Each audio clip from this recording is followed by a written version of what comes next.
We had the privilege of admitting 50 Juakali trainees on RPL short courses.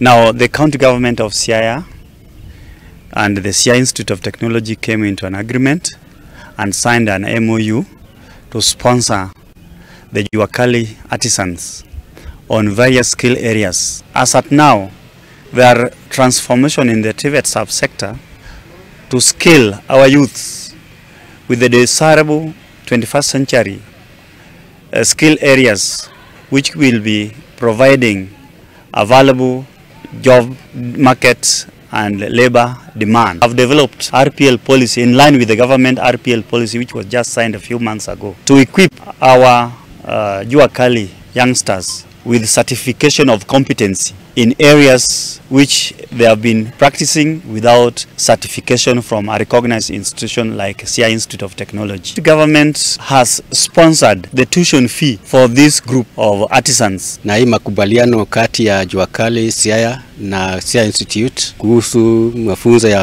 watu wetu wa Juakali itatuinua kwa sababu vile tuliangalia kwamba tuna vijana tunawatrain lakini mwishowe wanakuwa na ujuzi lakini hawana barua.